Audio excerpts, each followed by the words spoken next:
But as a result, there's concern about the interest and ability of the American students in the sciences. Without harming the traditional approaches to teaching physics, this example provides motivation for students to study this discipline with more ardor and relevance.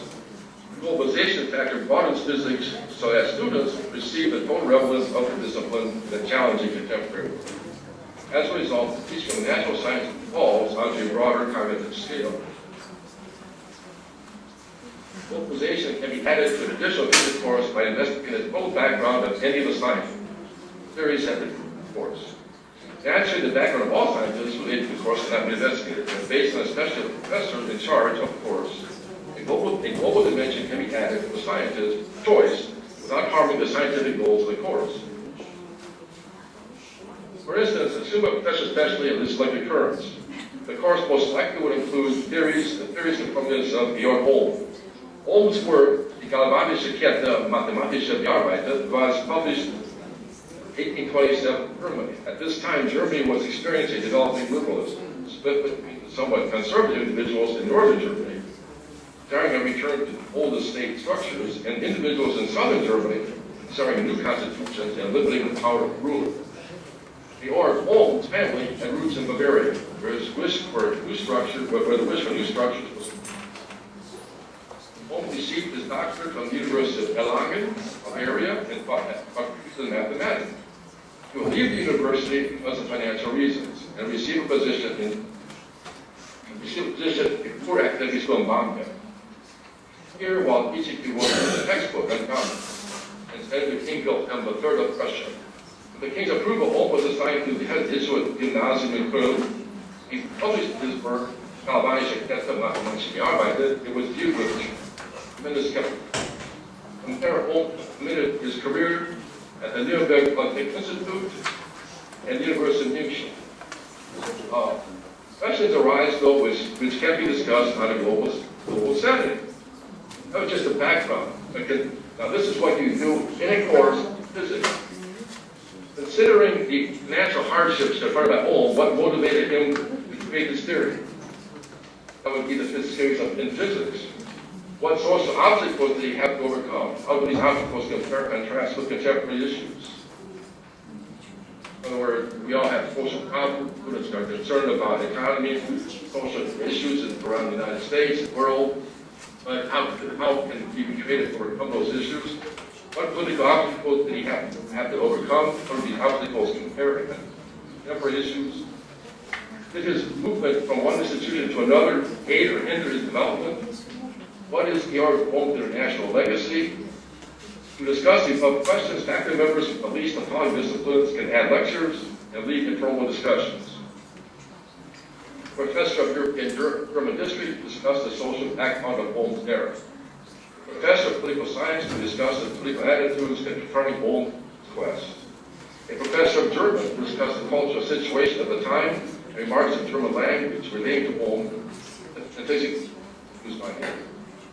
Time matches active international, polycom, or other type of virtual discussion with individuals in fact of a university from Carolina Community in which Georg Ohm's work is discussed. There is and then we have to worry about time adjustments. These are the websites to contact those universities. This is a little bit radical. I discussed this with physics professors. They were very skeptical. They think, well, they say, well, I got all this stuff I've been doing for my entire life. I got to do it this way, you know. But at the same time, those professors are losing their students for I don't know, various reasons. Maybe this course is too hard, or like this, whatever, you know. And I said, well, this would be a way to keep the students' interest. Plus, they would try harder to work on their physics courses, and then eventually the physics professor says he's going to try them because they're going to just have the student work ethic that he wants, or the results on the tests that he wants. And our assumption is that in this kind of a project, the results on the tests are going to be better. Because the students will care more about the physics, they will know more about the person that did the theory, they will know what the theory means to the person. They psychologically, they'll get into the physics more that way, and therefore do better in the course. It's radical. but it's going to be tried. Film analysis. I do two of these because I can't go through every course on the university, you know, as we be here for the year 2047, you know. But a couple examples, you can see what we can do. Now, the challenges for courses such as film, history, or literature are unique in that the students often believe that they already have studied history, read enough literature, or know enough how to do film. Therefore, they may enroll in these courses believing that the requirements would not be as demanding as those for courses in natural science. This is true. Our history classes are full of students, the literature classes, as well as the film class. Students therefore often become apathetic and perform course requirements with minimal effort. Film courses, for these reasons, are being added to curriculum. American higher education, but professors in various disciplines realize that students will enroll in these courses and thereby alleviate the pressures directed at their department of low enrollment. The results are film courses in which isolated disciplines, for example, English and political science, are taught without a globalization element, even though foreign film may be included in the course. There are courses around. I have a film course which is a little different because it's Russian film. But there are other film courses on the campus that are taught by the police department, political science department, and they just are taught by those departments without any collaboration abroad or any type of, even with media types. By globalization, these courses can motivate students to work additionally to understand the material, to understand other points of view, and to benefit much more than anticipated from the course. The globalization can add to an additional film course or other humanities and investigate its whole background. It's a similar approach. To investigate the background of a main director, product producer, author, or any other individual associated with the film. Now, an English department here at the university decided to discuss the film Battleship Potemkin. They did it, but that they didn't do it well. So, talk to me. So this is an example. I said, let's assume a top English course on the film has decided to include Sergei Eisenstein's film Battleship Potemkin. That actually happened.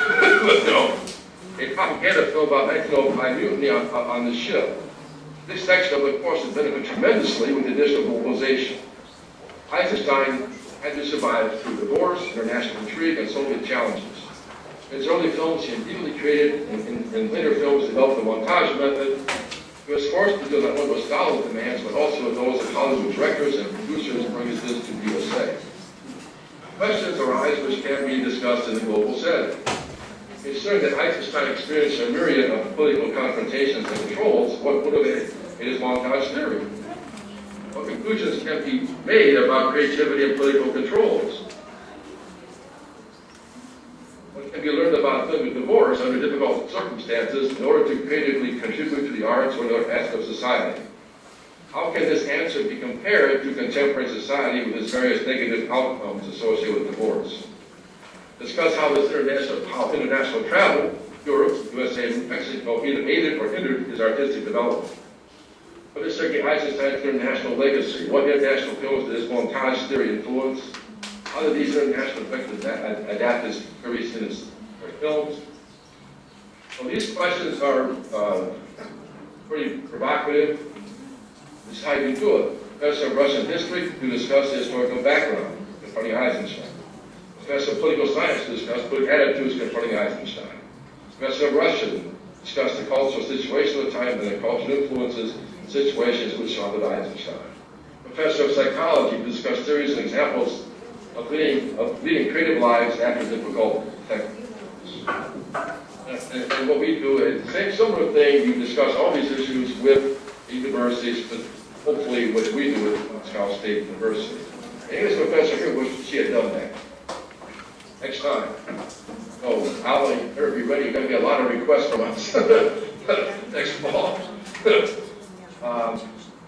Globalization can also lead to productive research. The discussion which result will naturally lead to research topics. Students often struggle for a topic.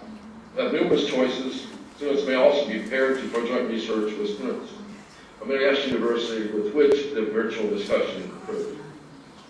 Well, the next section is the program. We talked about courses, but how about programs?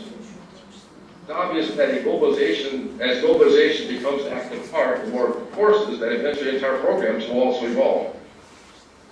Discussion between American and Russian students are required as part of the course Russian Legacy and Russian Civilization via film. These courses are advertised with this requirement. Students not only from the host institution, that's here at Slippery Rock University, but from others in the Pennsylvania system reacted. I refer to this requirement as cool, sweet, special, unique, motivating. This is the students when they're talking to me the first day of class. Charlie, I'm sorry to interrupt you, but can you just try to see the end? Because, you know, our schedule is very tight, and actually, this very minute, we have to start another presentation. I was trying to go fast. Okay, please. Thank you. Sorry. Actually, I'm pretty close to the end. There's just 8, 9 to go. Here's how to analyze a crisis. We go through that. My example here is to analyze the Greek problem right now. As you know, it's going to be an election there in a couple weeks. There's a chance that they might drop the euro. So this is a perfect chance for globalization to discuss that. And I put down the link here to the University of Athens, the National and Kapostanian University of Athens. It's a similar idea. The action plan is you realize what you directly have to have the initiative, your plan.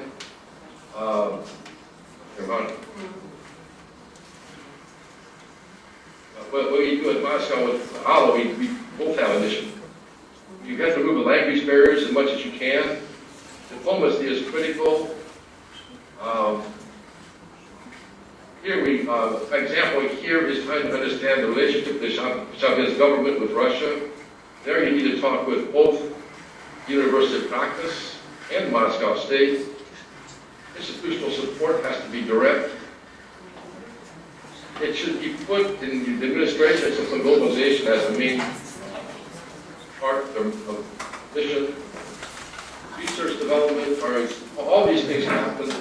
If you have a chance to read this, these are the references that can help you get more information. So that's it. That's how it goes. Thank you so much. Thank you, dear Charlie.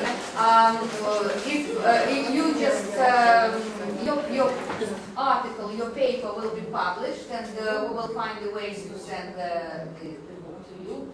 And unfortunately, we don't have time for questions. I'm very, very sorry, but you know the schedule is. I know. I saw your schedule. Yeah. Yes. Questions can send from you via email. Yes. Yes. Yes. Okay. Thank you. So.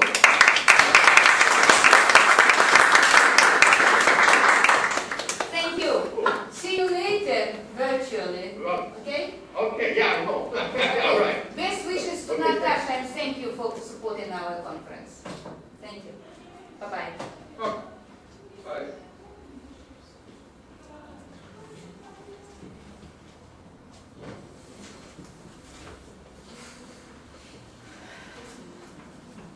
Мира Борисовна, вы скажите пока пару слов о своем проекте.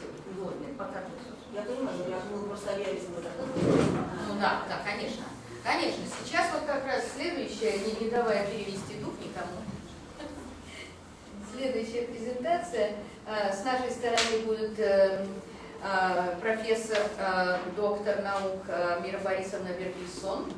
А со стороны, ее партнером будет выступать из отделения университета штата Нью-Йорк, Дженнесси. Есть ли вы other people in the audience who don't understand Russian? Everyone understands, so I better speak Russian. Я буду тогда говорить по-русски, слайды по-английски, и буду переключаться, то есть code switching все равно неизбежно, потому что мой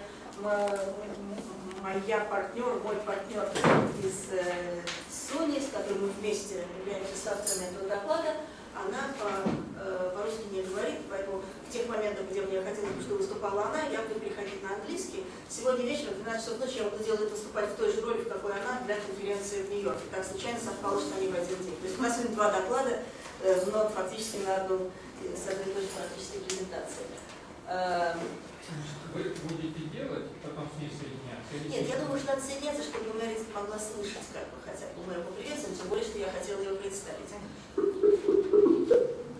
То есть мы сейчас соединимся, она бедная в аэропорту сидит, не может вылететь, будет с нами соединяться по скайпу из аэропорта. Не только нам. Технологии, они можем. Hi, Meredith. Hi, how are you? How are you, Mira? Thank you, I'm fine. It's good to see you, even if you are in the airport and rather tired, as I can see. Sorry for that, but still we are here. I apologize for some delay that been here, but we can start now. Can you see the screen with the slides or the audience? I don't know what you actually can see now at the moment. Myself? I can see you and I can see the slides. Good, so we can start.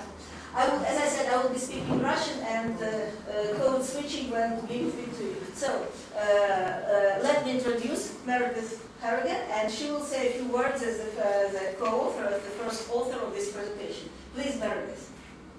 Well, good afternoon and thank you for having me. As Mira said, my name is Meredith Harrigan, and I'm an assistant professor of communication at the State University of New York in Geneseo.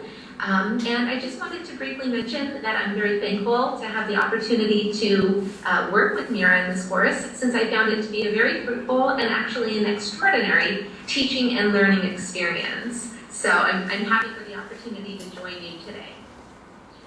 Okay, I'm switching to Russian at the moment, all right? I'm sorry we'll have to stay like that. Итак, наш проект идея проекта возникла еще год назад, когда мы вначале просто, с помощью тех же технических средств, видеоконференции, но проводили нечто вроде того, чтобы такого культурного обогащения студентов МСЮ, МГУ и студентов СУНИ.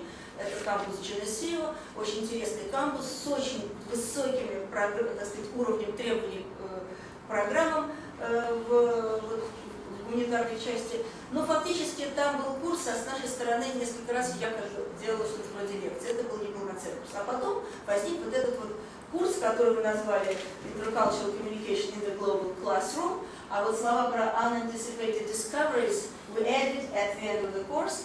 Мы добавили в конце курса, когда поняли, сколь многому нас этот курс научил, чем мы хотели с вами сегодня поделиться. Значит, целью нашего курса было такое сотрудничество, которое помогло бы нам, собственно, вот ту самую теорию межкультурной коммуникации, которую мы называем как дисциплина, привести к некоторой практике, потому что понятно, что любые технические средства, любые теоретические посылы, факторы, параметры, термины, они не являются самодостаточными. Надо насытить процесс межкультурной коммуникации, скоро мы в него влезаем, насытить каким-то содержанием. То есть вот в некотором смысле мы можем сказать, что нашей целью было, вот она сформулирована здесь, вот так вот сотрудничать с тем, чтобы привести теорию в практику, создать такой процесс обучения для студентов, который позволил бы перейти в некоторое новое качество. И это, то есть повысить их межкультурную компетентность и компетенцию. Значит, какие были конкретные цели? У нас было две конкретные цели, сформулированы таким образом, а именно, чтобы одна была цель в основном связана с пониманием коммуникативных процессов, которые происходят в рамках культуры, доселе не очень известной. Это не совсем симметрично, потому что российские студенты, в принципе, знают об американской культуре чуть больше, чем американские студенты российские, но тем не менее и здесь, как мы выяснили, вот это поверхностное, я бы сказала, голливудское знание, оно в процессе вот реального взаимодействия, оно действительно очень сильно, я бы сказала, улучшилось, углубилось и повысилось. И, соответственно, вот сам процесс, вторая цель, показать возможность, как можно, так сказать, тактично, вдумчиво и осознанно в различных контекстах взаимодействия, что межкультурная коммуникация охватывает огромное множество контекстов, как в этих разных контекстах можно справляться с различными трудностями. Как мы это делали? Значит, стратегия была такая. Стратегия была связана с тем, что наш проект, он не совсем симметричен. Наш курс организован был сложно. С одной стороны, есть курс, который читает Мередит своим студентам. В рамках их программы этот курс на самом деле называется «Основы теории межкультурной коммуникации», если переводить на русский язык. И наш курс, который у нас включен в программу, и он связан он называется «ИКТ в межкультурной коммуникации», информационно-коммуникационные технологии. И вот в рамках этих двух курсов мы выделили двухнедельный, простите, 8-недельный, то есть двухмесячный такой модуль, в рамках которого мы создали совместный проект для того, чтобы студенты, вот это очень важные слова, to learn through doing, вот, студенты могли бы учиться межкультурной коммуникации, непосредственно участвуя в них. Вот. При этом надо было, я еще хочу говорить, не только говорить о межкультурной коммуникации, а реально в ней участвовать, нельзя же говорить и общаться ни о чем. Надо, чтобы был некий предмет деятельности. То есть мы, так сказать, используя теорию деятельности, созданной отечественными психологами, решили, нашего отечества, решили, что у нас должен быть specific project test, а именно, что мы должны были, мы поделили студентов на некоторые группы, у каждой группы было определенное задание, одно и то же, но с разными, так сказать, вариантами, то есть они создавали разные продукты.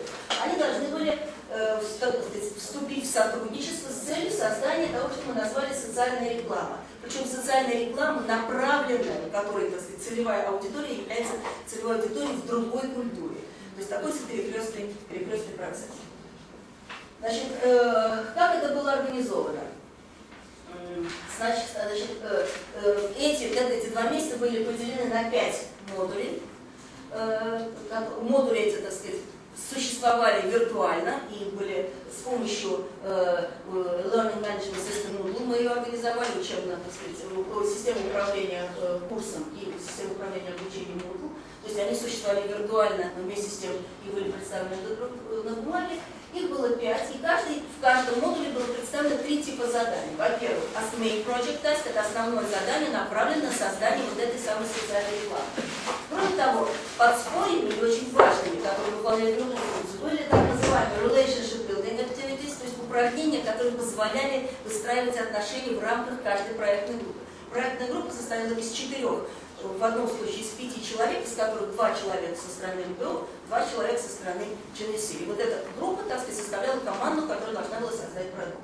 И, наконец, третий тип Reflective Activity, это очень важный момент, это, так сказать, мы хотели, чтобы наши студенты, у них была, так сказать, Participant Observer Perspective, то есть одновременно, будучи участниками коммуникативного процесса, межкультурного коммуникативного процесса и процесса совместной деятельности, они вместе с тем могли бы еще и выступать как observers, как наблюдатели, включенное наблюдение, оценивать то, насколько успешно или неуспешно идет этот процесс, в чем трудности, какие преимущества, что они узнают, потому что в каждом из 5 модулей, а мы в течение 2 месяцев 5 раз встречались вот такими видеоконференциями, на которых мы обменивались вот этими самыми, так сказать, впечатлениями. Для этого были использованы разные упражнения. Значит, из чего состояли вот эти 5 модулей? Первый модуль был Make Key Decisions, то есть определиться с тем, что вы хотите делать, кто ваша аудитория и так далее, обсуждая это с вашими партнерами по команде из другой культуры. Затем сбор, так сказать, данных, материалов, дополнительной информации. Третье, создание, так сказать, проекта этой самой рекламы. Четвертое – это получение обратной связи от партнеров по команде, насколько действительно вы угадали с целевой аудиторией, насколько это приемлемо для культуры, что-то изменение. И, наконец, пятое – окончательное представление проекта своего объявления. Значит, какие были темы? Какие темы были выбраны нашими студентами, я вот сейчас коротко перечислю. И это вы поймете, что это именно темы, которые социально значимы в культурах. Они, так сказать, в этом смысле очень сильно перекрывались. То, что значимо для российской культуры, оказалось значимо для американской, но получало свой дополнительный, так сказать, окрас в зависимости от того, на кого это направлено. А именно, я их прочту по-английски, потому что они у нас по-английски были сформулированы. Disabilities. Topics that our students chose for their social advertising or PSA. Disabilities, excessive drinking, drunken driving, text messaging while driving, pollution, early pregnancies, teen pregnancies, elderly care, right choices, against smoking, against stereotyping. То есть темы социально значимые. И не случайно мы выбрали на социальную рекламу, а не просто коммерческую. Коммерческая реклама создается по законам, так сказать, маркетинга, торговли, получения выгоды и того угодно. Это есть, конечно, культурные особенности, но в данном случае проект направлен на, так сказать, продажник. Мы хотели создать социальную рекламу, именно потому что социальная реклама в наибольшей степени отражает чаяния, ценности, традиции, привычки, проблемы и так далее данного культурного сообщества. Вот как выглядит, ну, это просто страничка, так сказать, Moodle, которая очень многим знакома, тем, кто работает с Moodle. Ну, просто вот я показываю, что здесь мы имеем, так сказать, вот, модуль один, он называется Decision Making, второй модуль Information Gathering, третий Creating Interactive. И в рамках этих модулей есть Main Task с основными вопросами, а также много разных activities, так сказать, упражнений, заданий, которые связаны, как вот мы сказали, с выстраиванием отношений, например, Pre-Task Activity Self-Introduction. И также то, что называется Reflective Activities, которые вот Post-Task Activity. Reflection, Module, Discussion Forum. То есть дискуссионный форум, где студенты делились своими впечатлениями о том, как проходит коммуникация, с какими трудностями они сталкиваются. Вот примеры некоторых из... у меня какой слайд номер? Сейчас, 8-й слайд. Да. Вот примеры некоторых, так сказать, социальных... Не очень приятные темы, так сказать, потому что, как говорится, язвы общества берутся обычно в рамках социальной рекламы. Так вот, значит, это, если мы видим, что на рекламе или на том продукте, который представлен, написано по-русски, значит, это создано американскими студентами. Если написано по-английски, значит, это создано российскими студентами. Вот американская группа выбрала такую тему, как интернет-зависимость. Интернет-зависимость – это даже наркомания. Я читаю, если просто кому-то не видно сзади. Следующая тема «Не сдувай свою жизнь как дым». Опять-таки, американская команда выбрала тему курения, и что интересно, они потом делились впечатлениями, что обсуждая, они не говорят по-русски, не знают русского языка, то есть обсуждая, как надо перевести английский слово на русский язык, они столкнулись с интересным пониманием слова «сдувай». И вот даже мы поясняли им, что российское, по-русски это выражение звучит, этот слово звучит лучше, чем по-английски. Здесь у нас есть такая многозначность. Сдувать, вот это сдувание, когда мы говорим по плоской поверхности, и сдувание шарика, не сдувать свою жизнь. То есть вот в этом смысле реклама получилась очень удачной, и это совместное творчество, потому что слоган исходно был предложен американскими студентами, создателями, но то, какое языковое воплощение он получил по-русски, это было уже, так сказать, без российских партнеров они просто бы это не сделали, потому что они не знают русского языка.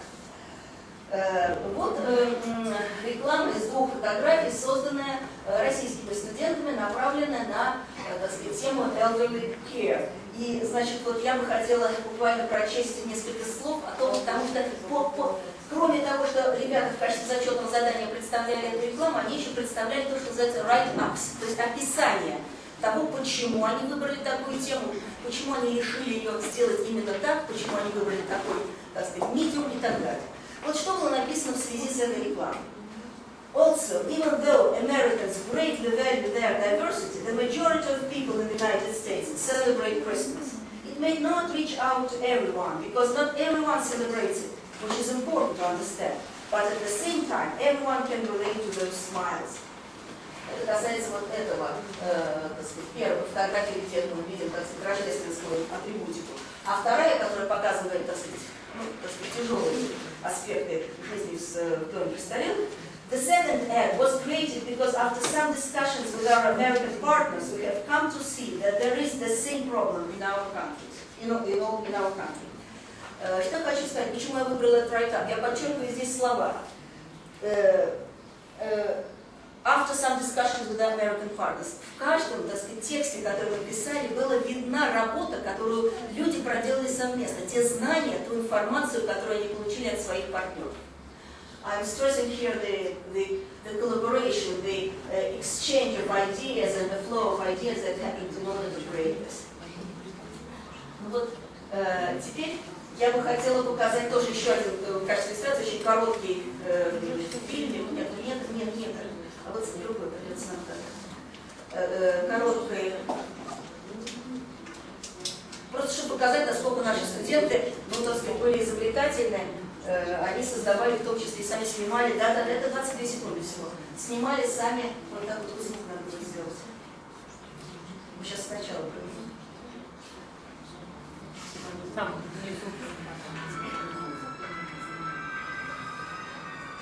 Это социальная реклама, направленная на то, чтобы люди не смыслили за рулем, потому что оказалось, что это очень важная проблема для американской молодежи. Ребята сняли это, так сказать, сами или в качестве актеров, потому что здесь выступали. Hurry up, everyone waiting for you. Написано с молодежным, так сказать, стиле, в тексте, как полагается, чтобы это апеллировать к молодежной аудитории.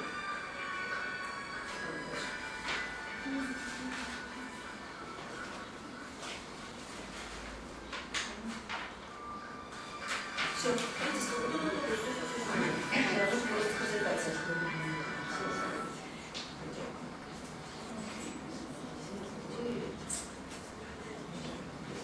следующий слайд.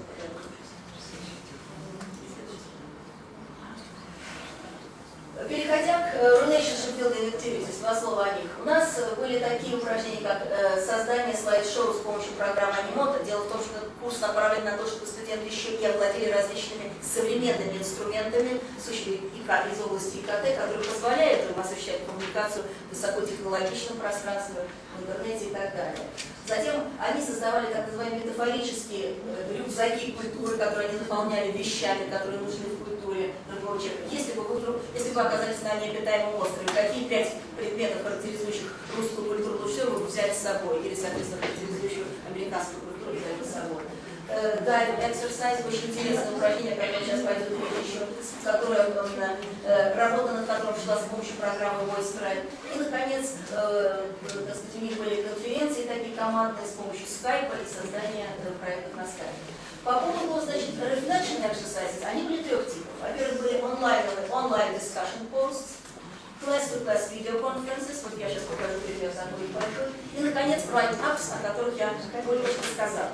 И вот теперь, вот, если мы говорим о том, как проходили наши видеоконференции, вот здесь буквально, может быть, мы покажем 2 кусочка. 7.06. Я тут не знаю, здесь она пойдет или надо вывести на другую. Просто мне хочется послушать, что говорят студенты. Фактически это именно reflection about cross-cultural communication.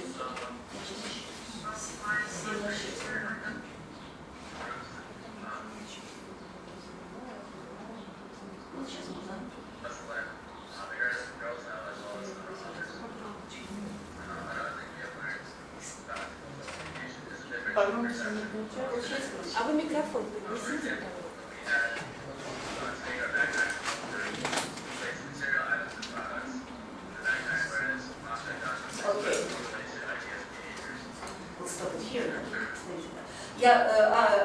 Я выясню. I will just say it in English because it was said in English. The Geneseo students were saying what differences they found in the process of creating these cultural backpacks. That Russian students were filling their backpack with some ideal issues such as and values and spiritual things, as they say, and they put some material things into it. Другой кусок, который я хотела тоже здесь показать, но не буду, раз звука нет, это как раз выступают наши студенты МГУ, которые говорят о том, сколь много им дала коммуникация с американскими студентами, как это было важно для их работы. Но мы пойдем дальше тогда. Следующий слайд, если можно. And Meredith, here I would like you to step in. This is you don't have to read all this, but this is an excerpt from a write-up, and I know that Meredith wanted to say a few words here. Please, you had to wait too long. Yes, thank you very much.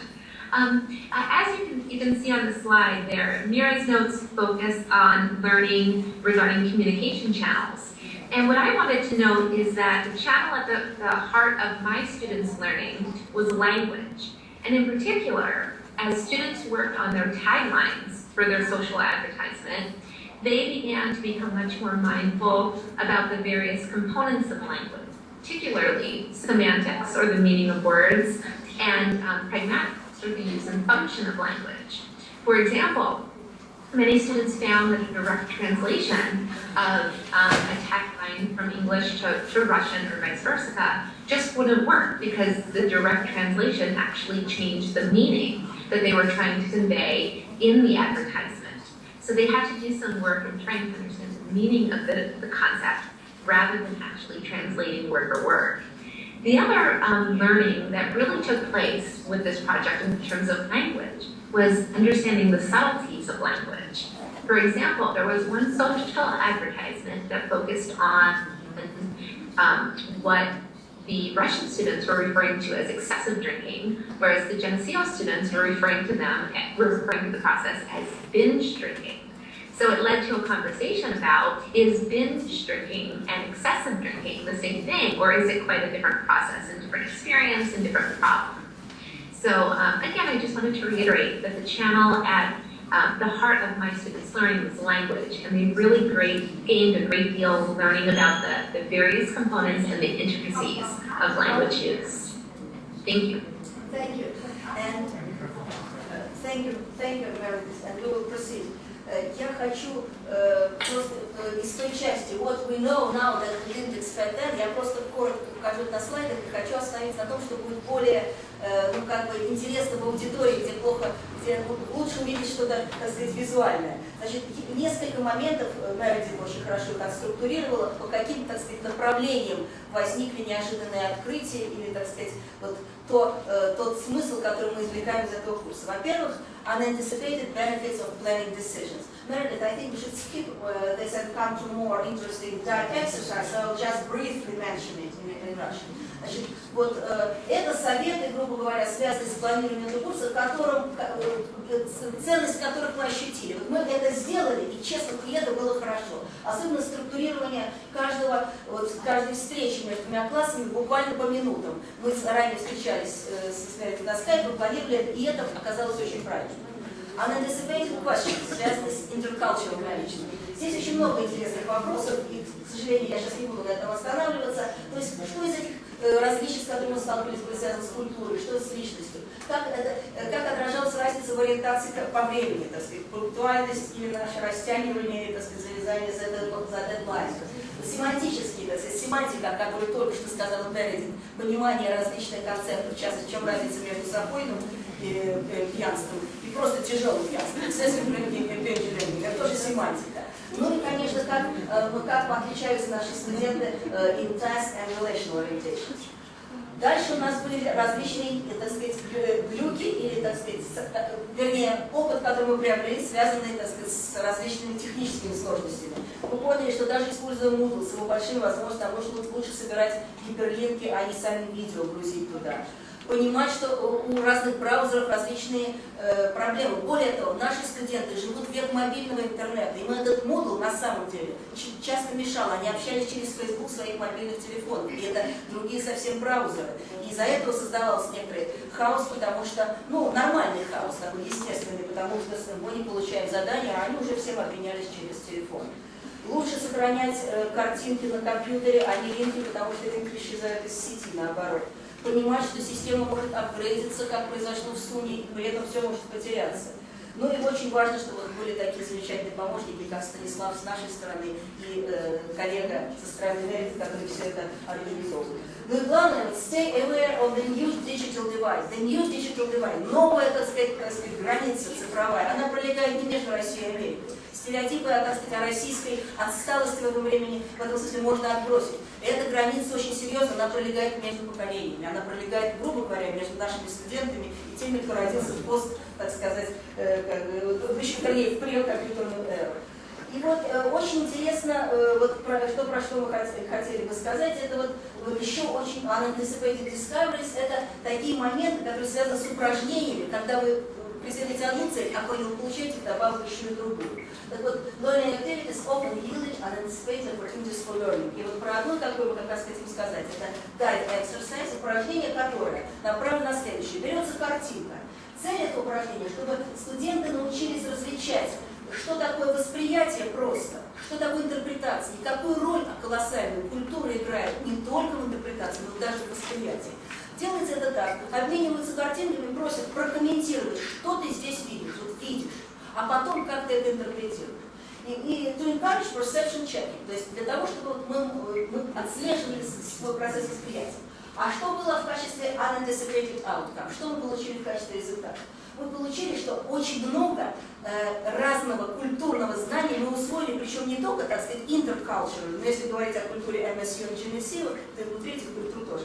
И вот на некоторых буквально два примера хотела показать. Meredith, I think now it's your time. This is the purple ribbon that you were going to tell us about. Это картинка. Yes, please.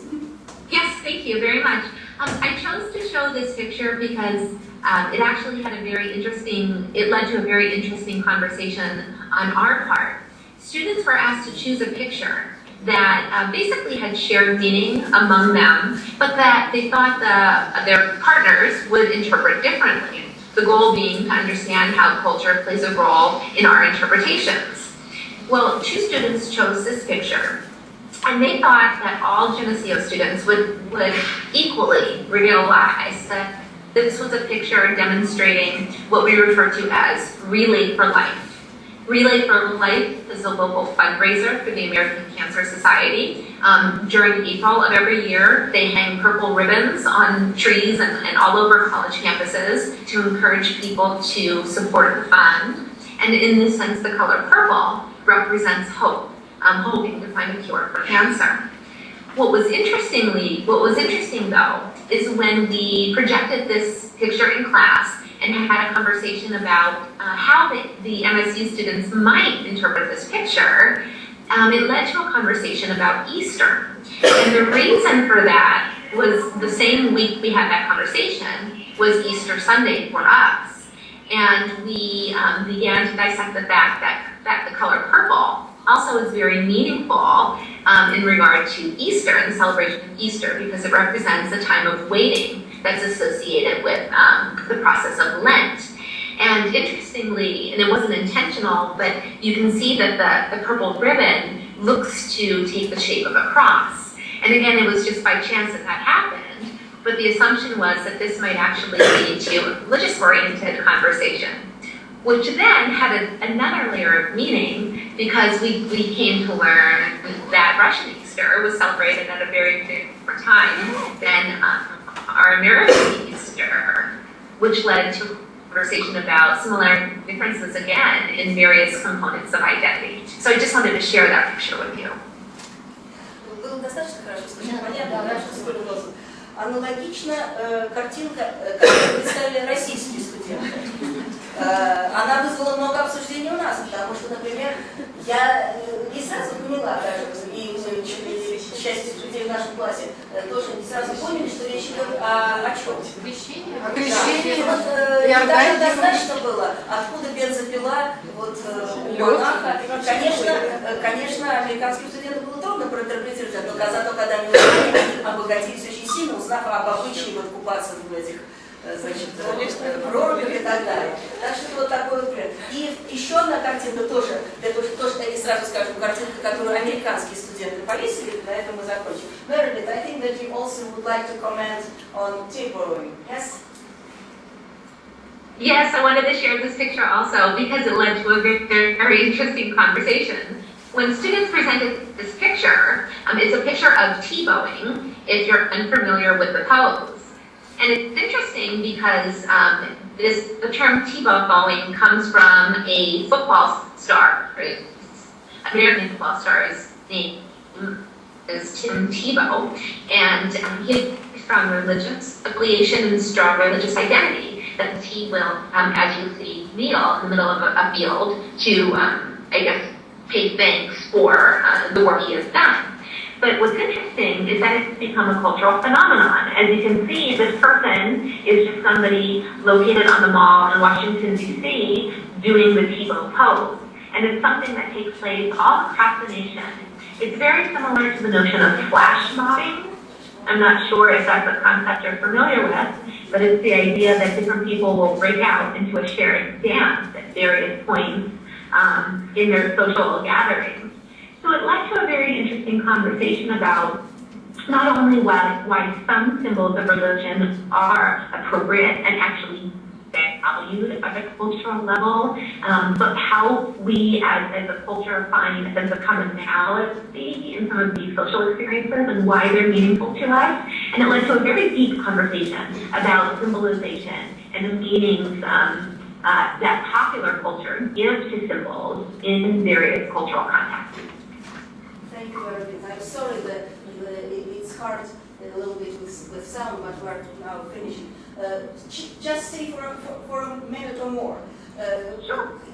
Нужно пояснять, что было немножко звуковое. Поясните. Тибоуи. Тибоу это фамилия известного американского игрока в футбол. Значит, данная поза характерна для него, когда он забивает, он молится вот так. Но почему здесь? Почему на, так сказать, Вашингтон ДС молот, это известное, так сказать, культовое место для американцев, наши студенты тоже это знают. Это связано с очень интересными феноменами современной молодежной культуры, поп-культуры. Мы все знаем такое понятие, как флешмобинг, но флешмобинг приобрело и некоторые специальные варианты молодежи, оно беспрерывно развивается. Есть такое понятие, как плэнкинг или фэггинг. Это когда в публичном месте все вдруг внезапно ложатся, вытягиваются на разных предметах. Вот тибоуинг – это разновидность этого. Вот все те люди там вот на дальнем плане, они тоже делают тибоуинг. А назван тибоуинг просто по имени того человека, кто эту позу регулярно на стене воплощает. Вот такие вещи, которые являются элементами молодежной культуры, поп-культуры, они вот очень объединяют, с одной стороны, молодежь. Это уже не intercultural divide, это intercultural overlapping. И, наконец, я хочу просто закончить вот такой вот цитатой, потому что I want to finish with this quotation, not just because it's actually really well said, but we have found this very idea, of course, expressed differently in many write-ups by our students. The idea that to know how our people behave takes intelligence, but to know myself takes wisdom. The idea of that learning other cultures, we can understand our culture better, can be seen through many write-ups and reflective exercises and reflective activities that we had by our students. Я хочу поблагодарить сейчас Мередит, допустим. Хорошо? Мередит,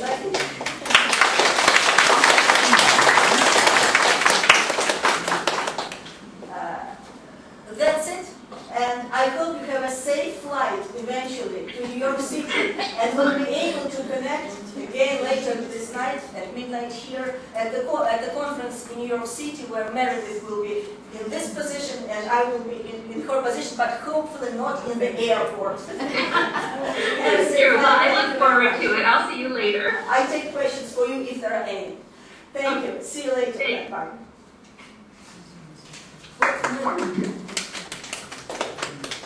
Спасибо. Я не знаю, есть у нас время? Вопросы, пожалуйста, есть.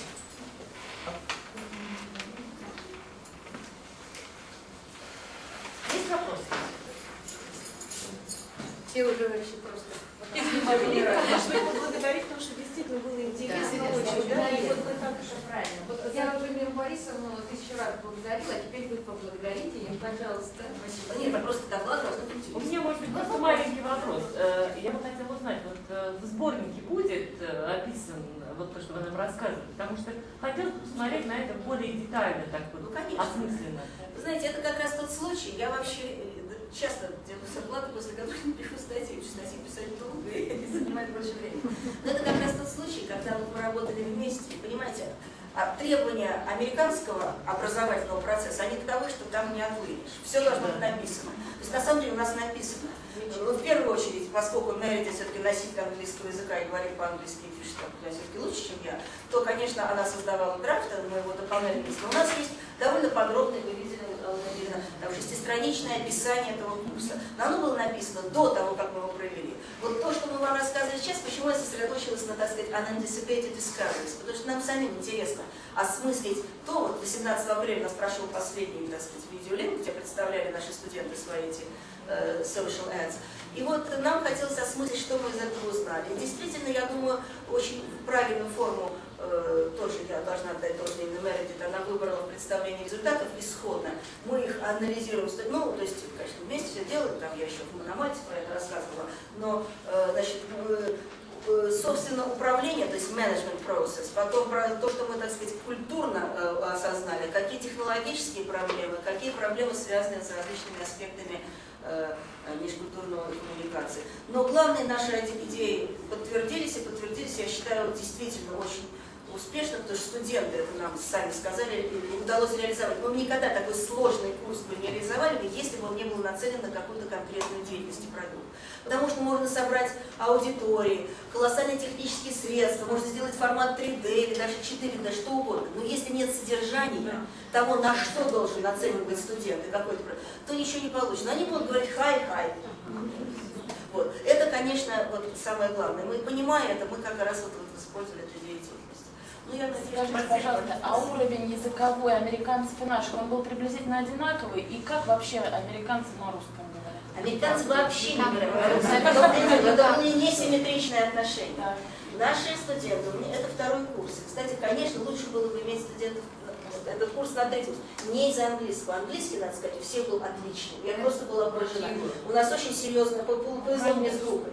Но на третьем курсе, даже не потому, что, ну, может быть, более они были бы ответственны, но я их и здесь мотивировала, все-таки, ну, неудобно позориться, если вы вовремя сдаете. Хотя это очень трудно, это самая трудная часть в этом курсе. Это чувствовать ответственность за то, что там все будет сдано вовремя, там же повешенный срок для задания, а наши, конечно, всегда находят оправдание, почему именно сегодня у них там собака наступила на, я не знаю, на компьютер. Вот. Но, тем не менее, я имею в виду, третий курс был бы лучше вот почему. Они бы к этому времени получили бы, так сказать, так называемый теоретический курс, лекционные основы теории практики межкультурной коммуникации, потому что я все время себя ощущала в сложной роли. У Мередит был этот компонент лекционный, а я как бы на это не имею права, потому что это не, так сказать, не мой курс, не моя задача. А с другой стороны, мне все время нужно обращаться к этим понятиям. И в результате write-up и вообще рассуждения американских студентов были более насыщены такими понятиями, как там ориентация по времени, там, я не знаю, сложность коммуникативного процесса, контекст. Они это только что проходили с Мередит. А у наших это было гораздо более такое вот, как бы, это неплохо, они очень творчески подошли, но лучше бы это было бы через... Но это не от нас уже зависит, хотя мы можем, конечно, про это говорить. И еще был вопрос, вы спросили про... Ну, про их русский мы хотим. Русского никакого, а английский у нас очень хороший был. Вы знаете, вот я жалко не стала отнимать время, хотела показать вот с этого линка, как говорила там наша девочка, ну, прекрасный английский. И я причем не выбирала, я выбрала не из души английский, просто уж я выбрала этот кусок, у нас там 11 кусков с этого заседания. Я выбрала один кусок и уж не стала распыляться. Ну и то, видите, тихо, не слышно. Просто, я бы сказала, очень хорошо они говорят. По-английски не все, конечно, кто-то хуже.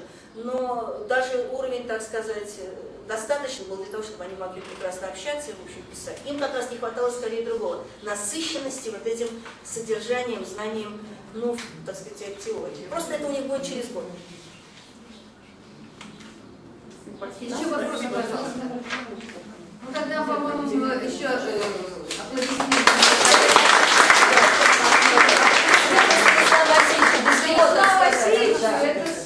Не только за сейчас, а вот вообще. Да, вообще. Все эти вещи у нас возможны стали только благодаря тому, что у нас есть такой замечательный, чудный Станислав Васильевич. Вот это один просто. Я считаю, что мне когда-то повезло, что меня на него навели, и с тех пор вот мы не расстаемся. И действительно,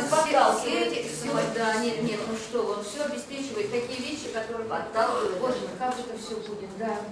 Спасибо большое, Станислав Васильевич.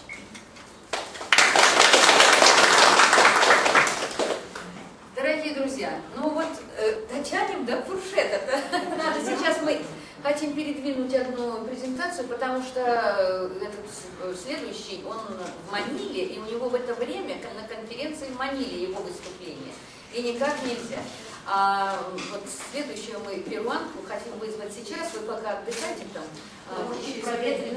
Да, и мы проветрим аудиторию, и потом пойдем уже расслабляться. Это последний, Сейчас будет